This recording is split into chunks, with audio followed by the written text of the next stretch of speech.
जब लोग जीवित रहते हैं तरह तरह का क्रीम लगाते हैं, सेंट लगाते हैं, पाउडर लगाते हैं, लेकिन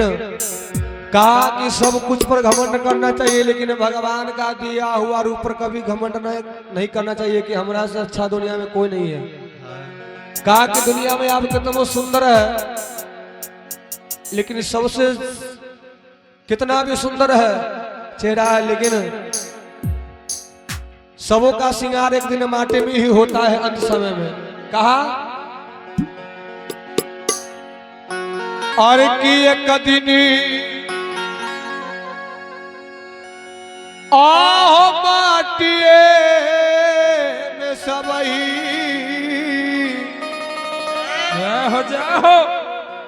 के श्रृंगार होई,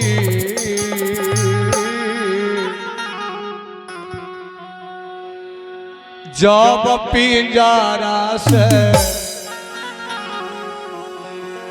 आओ कि जब पिंजरा से सुगन परार होई, जब पिंजरा से सुगन परार होई, ओ जब पिंजरा से सुगन परार होई, जब पिंजरा से सुगन परार होई, हो एक दिन माटिए में सबही के श्रृंगार होई, एक दिन माटिए में सबही के श्रृंगार होई, एक दिन माटिए में सबही के श्रृंगार होई, एक दिन माटिए में सबही के श्रृंगार होई, जब पिंजरा से जब पिंजरा से सुगन भरार होई,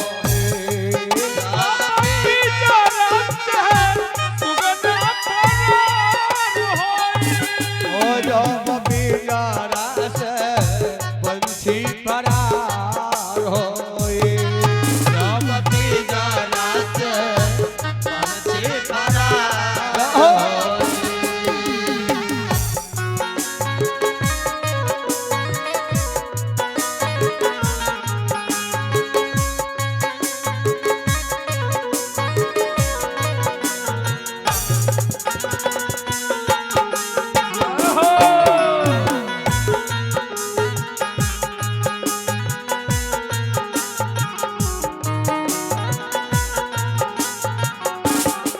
और वहाँ पिंजरा से पंछी फरार होई, जब पिंजरा से पंछी फरार होई, नाते नाते दर काम नहीं आई है, नाते नाते दर काम नहीं होई है, गाँव के लोग सब खड़े रही गई है, गाँव के लोग सब घर रह गए हैं, कहा कि नाते नातेदार काम नहीं है। आप जिसे अपना मानते हैं, ये मेरा बेटा है, ये मेरा पोता है, ये मेरा नाती है, ये मेरा, लेकिन सच माना जाए तो कोई इस दुनिया में अपना नहीं है, सब झूठा का रिश्ता है। जब तक आपसे मतलब है तब तक आप सबके हैं, जब मतलब खत्म हो जाता है आप कोई नहीं लगेगा। कहा कि नाते नातेदार काम नहीं है, गांव के लोग सब खड़े रह गए। कहा कि सिर्फ अपना क्या होता है, हो केवल भाई है भतीज सब कहार होई, केवल भाई भतीज सब कहार होई, हो केवल भाई है भतीज सब कहार होई, केवल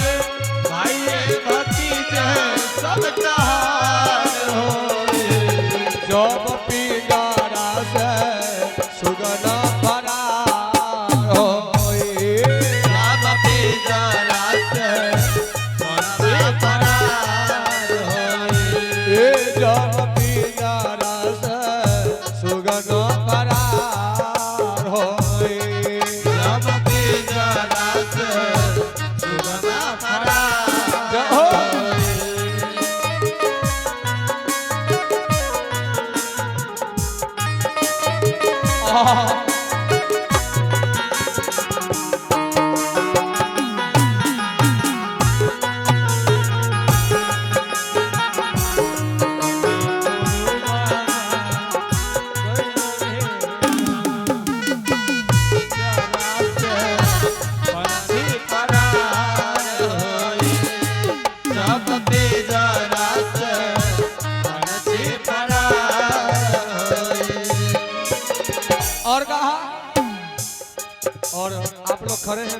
तो अच्छा होगा। सब लोग बैठ जाएंगे तो अच्छा लगेगा। कहा महल अटारी सब इहे रही जावे को, महल अटारी सब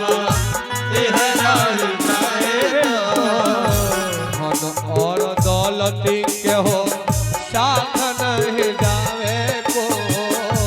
धन और दौलत आहे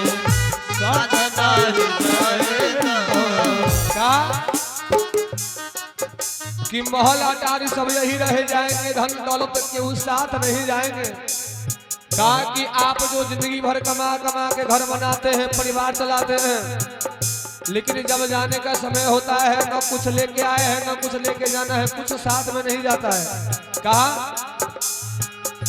हो केवल 2 गज का कफन लोहार होई, केवल